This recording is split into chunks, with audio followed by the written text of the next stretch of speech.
Hi and welcome to Find Your Voice TV, where we explore the physiological, the psychological and the creative elements that go into making your performance. My name's Emanuela Grace, I'm your vocal coach. I'm also a performance expert. Today we welcome Kimberly Smith. Thank you very much for coming in. Thanks for having me. Kim is an amazing singing teacher with both a real life in Melbourne and online presence. She's also the author of The Moderately Tortured Artist. And if you haven't read it, it's a little bit like having your best friend in your handbag. She has a very loving and friendly voice, and that really comes through in your words.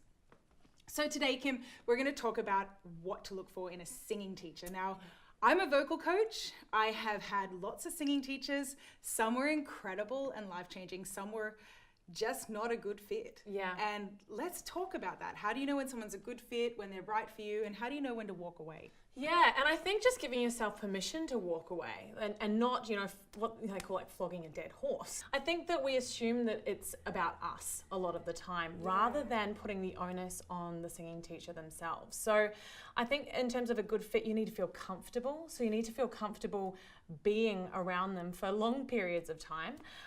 But you also want to be able to be yourself in front of them and actually have those quite vulnerable conversations about how you're feeling or if something's not working. And one of the things that I found really challenging as a young singer is I felt like I was always stupid if I didn't understand something. And I never asked, could you please explain that in a slightly different way? Because I don't know what muscles I'm supposed to be feeling and how they're supposed to be working. And instead I just did the wrong thing. And it wasn't picked up until, 2 or 3 singing teachers later.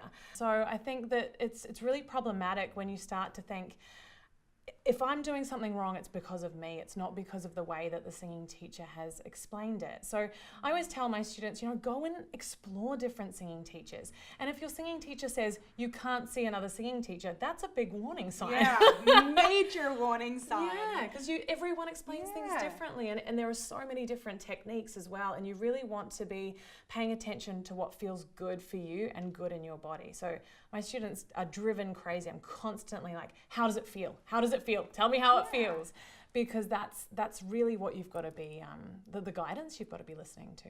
And how often can people expect to see progress or change with their lessons? I think it should be you get something out of every lesson. That's the way that, and then we've had this conversation, that's the way that we work, is that you want to walk away and just feel that much more confident. And when I was growing up, I would not see progress for 6 months to a year. And I would just keep going back because I thought that's how it worked and that's what happened.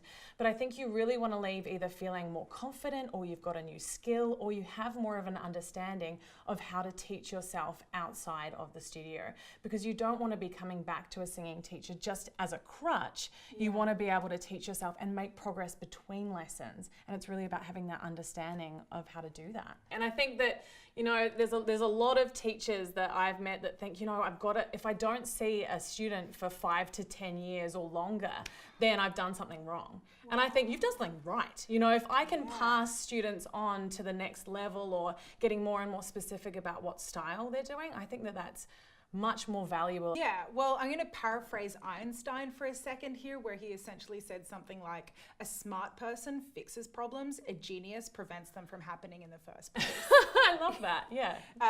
And I think it's one of those things where if we can teach people how to understand their instrument and understand that it's mechanics, understand that there's a number of facilities to combine to create a sound, and if we can learn to really handle that well, we can actually start to work things out for ourselves. Yeah. And I think the best teachers I had were the ones that taught me how I could, if something happened backstage and suddenly I wasn't feeling great, I had resources to address that without having to call them and code red. And that's really empowering as well, because you take the onus back. So it's a bit longer of a process for them to scan the body and figure out what piece of the puzzle they need to adjust. But in the long term, it's far more empowering to do that. And it's also bringing some curiosity into it. This is such a fascinating instrument, and there should be joy in the discovery of it rather than, treating it completely like it is a robot. It's really interesting how many different tone colors we can get in the voice and the subtle changes that make really big differences. Well, that brings me around to the point of aesthetic bias. And for those of you who don't know what an aesthetic bias is, aesthetics is what I consider to be beautiful. And previously, singing teachers would tell a student what they thought sounded good and try and mold their students into that. And I am a big believer that an aesthetic bias is just one person's opinion. And as a vocal coach or as a singing teacher, our job is to teach people the resources they need to then make their own decisions about what sounds good. And I've had clients at times get quite upset because they're like, well, but what do you think? Does it sound good? Does it sound, how do you think it sounds? And I'll say to them, well, how do you think it sounds? Yeah. And the challenge is getting people to feel autonomous enough to be like, well, you know what, I think this sounds great. Yeah. And you may not agree, and that's okay. Yeah. I think that's probably the most empowering thing we can do. Definitely. You know, what are your thoughts on that? Yeah, I think that you're exactly right. And they desperately want that permission from you.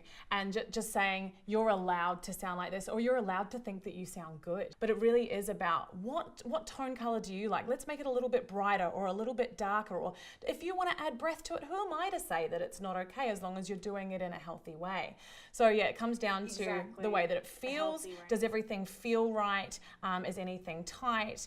And then it is about your personal preference. You're the artist here. I'm just the teacher. Yeah. Can you imagine if Edith Piaf had a singing teacher that was like, that's not how you sing? Yeah, and I think that's a really good point. If you've seen a singing teacher that has told you that your voice is not right or not up to scratch, or that you have to make a really big change to the way that it sounds that you don't like, go and find another teacher.